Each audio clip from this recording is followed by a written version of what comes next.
If I asked you whether your favorite influencer could actually be a serial killer, would you believe it?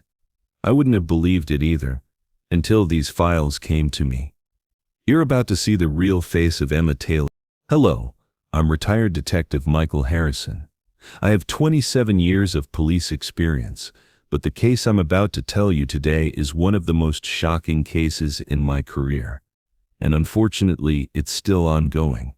3 hours ago, I had information that wasn't in my hands. WhatsApp conversations, bank records, and most importantly, a death list. The blood-stained real face of Emma Taylor, one of America's biggest influencers. This is Sarah Mitchell, 23 years old. She had 2 million followers. It was announced last month that she committed suicide. This is Jake Wilson, 26 years old, 1.8 million followers. It was said he had a heart attack. And this, Ashley Cooper, only 21 years old, 3.2 million followers. Car accident, 3 young influencers, 3 different causes of death. In police files, all cases are closed. But I noticed one detail. In the 6 months before each of their deaths, their follower counts had dropped dramatically. Ad revenues decreased, and they all had a common enemy. Emma Taylor. Emma Taylor, 24 years old, with 5.2 million followers, earning $6 million annually. America's biggest lifestyle influencer, beautiful, successful, beloved. But her real face, listen to this recording. You'll hear Emma's own voice. How long does it take to finish Sarah? 2 weeks. I can finish her in 1 week. Prepare the bots, make deepfake videos. After that girl is finished, I'll take her brands. This recording was taken 10 days before Sarah's death. Coincidence? I'm a man who doesn't believe in coincidences. I've cracked Emma Taylor's system. I'll explain step by step how it works. She constantly monitors rival influencers. Follower count, engagement rate, ad revenue. She keeps it all in an Excel sheet. I got hold of this sheet. Look, there are 47 different influencers here, marked with color codes: green harmless, yellow attention, red danger, and black. Black means eliminate. Sarah Mitchell. Black. Jake Wilson. Black. Ashley Cooper. Black. And there are currently 4 more people marked in black on the list. They're still alive. For now, Emma has an army of 200 bots. Fake accounts, profiles that look real. She sends these bots as comments under her rival. A fake video scandal of Sarah came out 1 week before her death. The video looked real but was actually completely fake. It was produced with deepfake technology. Sarah tried to deny this video, but no one believed her. She became depressed. And then, it was announced that she committed suicide. Sarah has gained so much weight. Jake's girlfriend is cheating. Ashley's ads are fake. Constant negative comment bombardment. But the real evil starts here. Emma has a special technical team. This team produces fake videos of rival influencers. Very realistic, very convincing. So who is Emma Taylor really? Why is she doing these things? I've created Emma's psychological profile. She's had excessive competitive feelings since childhood. She can do anything to win. But this business isn't just competition. According to information I got from a banker friend, Emma's annual income is $6 million. But this figure is official. Her unofficial income. Ryan Matthews, technical expert, 26 years old, computer engineer. He produces deepfake videos. He manages the bots. Lisa Anderson, psychological warfare specialist, 31 years old, has marketing expertise. She finds the weak points of rival influencers, develops psychological pressure strategies. David Clark, financial affairs, 34 years old, former banker. He does the money laundering, he sets up fake companies, evades taxes. These people aren't just employees, they're partners. They get a share of the profit, and most importantly, they all know Emma's secrets. You're wondering where I got this information from, aren't you? Someone from inside talked. Death list. The most striking evidence is this: a list of 47 people written in Emma's handwriting. There are check marks next to those who were killed. Shows paper: Sarah Mitchell, Jake Wilson, Ashley Cooper, Madison Brooks, not yet marked. Audio recordings: 14 different conversations in Emma's own voice. She openly talks about plans to eliminate her rivals. WhatsApp conversations: 47 messages between her and team members. They planned every detail. Financial documents: fake companies, money laundering, tax evasion, 28 pages of financial crime file. Deepfake evidence: original files of produced fake videos. Emma's signature is in the metadata. This video was thought to belong to Sarah. But look, in the metadata, the creation date, location information, software used, everything points to Emma's studio. Photos of Madison's house, her daily routines, locations of security cameras. Emma has it all. And tonight an accident is planned to happen at Madison's house. Now let me show you all the evidence I have one by one. This evidence is valid in court, has legal value. 2 hours ago, Madison called me. She was very scared. "Detective, they're going to kill me," she said. We put Madison under protection, but this time, Emma has made an even more dangerous plan. I learned from Lisa that Emma no longer considers digital attacks sufficient.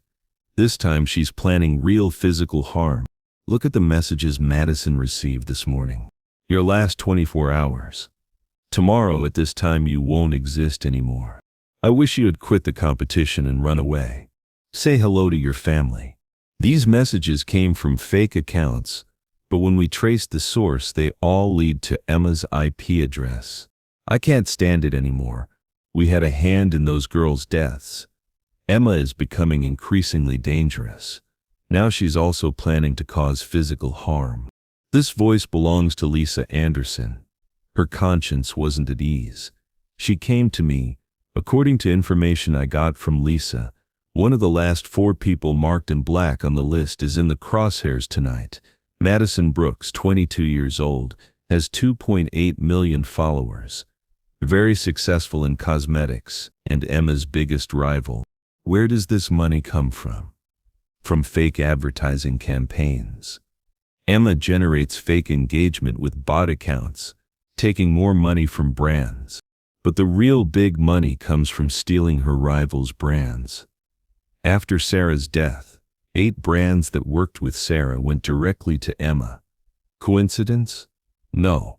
Emma had contacted these brands beforehand, offering cheaper prices.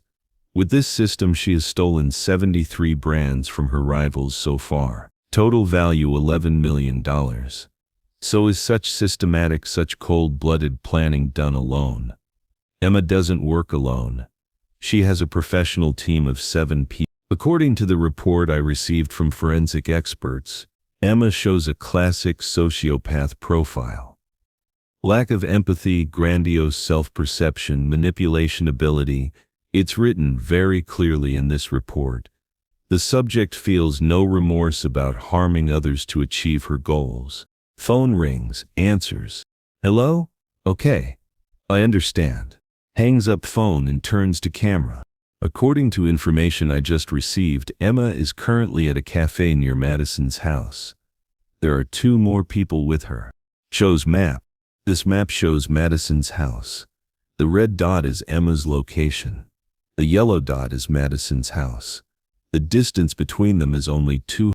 Emma's plan is this: to enter Madison's house and create a scenario of killed while resisting during burglary.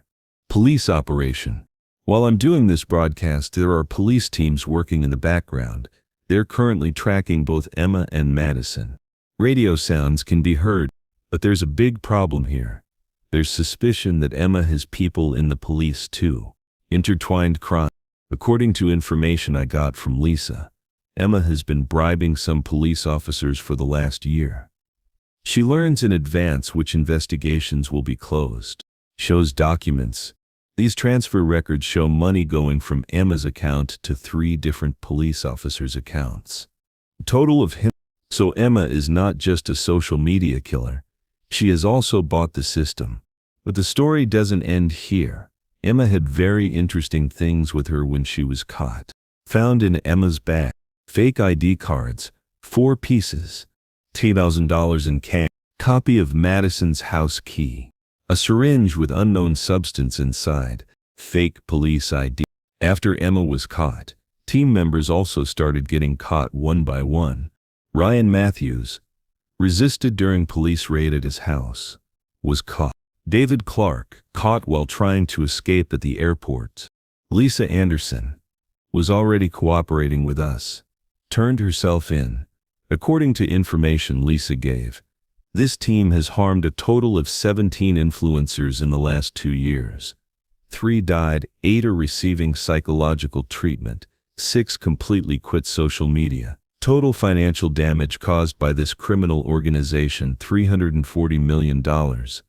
Lost advertising revenue of victim influencers, psychological treatment costs, legal costs, and of course the price of 3 young people's lives. Instagram, YouTube, TikTok. All platforms closed Emma's accounts. But more importantly, they started bot account cleanup. 47,000 fake accounts were deleted in the last 3 hours. All of these were part of Emma's army. The Emma Taylor story ends here. But we must be alert to such dangers. I have one last warning for you. If you receive threats as an influencer or social media phenomenon, contact the police. Don't take such threats lightly. I'm retired Detective Michael Harrison. I'm ending this broadcast here. I hope Emma's victims now find peace, and I hope this story serves as a lesson to others. Social media is a beautiful tool, but in the wrong hands it can become a deadly weapon. Be careful, be conscious, stay safe. Dear viewers, the story I've been telling for 75 minutes teaches us a lot. First lesson: social media isn't just an entertainment tool. It can become a very powerful, very dangerous weapon. Second lesson: you can never know the real faces of the influencers you know and love. Third lesson: competition should be healthy. It shouldn't be based on destroying others. Let me call my lawyer friend, Attorney Johnson. Johnson, will this case definitely be concluded? Detective, the evidence we have is so strong that Emma has no chance of escape. Especially the audio recordings and death list are very clear. But the trial process may take 2 to 3. Compensation lawsuits. Victim families and influencers will file compensation lawsuits. Total amount claimed $20 million. Emma's assets have been seized: 3 apartments, 2 cars, money in bank accounts, but this money is very little compared to the damage she caused. Let's look at the trial, where Emma and her team will be prosecuted. Charges: 3 counts of first-degree murder, cyber terrorism, fraud, creating fake documents, bribery, tax evasion, establishing an organization. Possible sentences: for Emma, 3 life sentences without parole, 45 years additional sentence. Ryan Matthews, 25 years prison. David Clark, 20 years prison. Lisa Anderson, 8 years prison, for being an informant. With these applications you can produce fake videos in 5 minutes. Anyone can now do what Emma did. Platform security measures. Social media companies have started taking urgent measures. Bot account detection has been strengthened. Deepfake video detection systems have been established. Anonymous account restrictions have been introduced. Influencer security protocols have been created. But is it enough? I don't know. I spoke with Sarah's mother this morning. I always knew my daughter didn't commit suicide. Sarah was a very strong girl, but in those last days she had changed a lot. She was constantly looking at her phone, crying, saying everyone hates me. Now I understand these were Emma's games. This mother didn't know her daughter's killer for 8 months. She was living with guilt. She was thinking maybe I should have supported my daughter more. Emma was caught, but this isn't the end of the story. This is just the beginning. Emma's methods are now public knowledge. Criminal organizations like this may start sprouting on social media. After this broadcast, searches like "how Emma did it," influencer killing tactics, increased by 300%. This is very dangerous. The biggest danger is that deepfake technology is now accessible to everyone. Hello, Madison. How are you? Detective, thank you. If it weren't for you, I would have died tonight. I just learned that Emma had been following me for 6 months. She knew the photos of my house, my daily schedule, even my shopping list. How do you feel now? I'm scared. Detective, what if there are others? What if Emma's friends want revenge? I'm thinking of quitting social media now. This is the real damage Emma caused. She didn't just kill, she made the survivors afraid to live. Now I want you to hear the voice of one of the victims. Madison Brooks called me. The police station called. They shared fragments from Emma's first statement. I was just competing. They were doing the same to me. I was just smarter. No remorse. No regret. She caused the death of 3 people, tried to kill the 4th but still sees herself as right. This girl really planned everything. After killing Madison, she was going to identify herself to police, escape with fake identity. Phone rings again. Excitedly answers. Hello? What? Really? Okay, tell me. Hangs up phone, smiles. An incredible development has occurred. Emma was caught. She was caught red-handed by police while trying to enter Madison's house.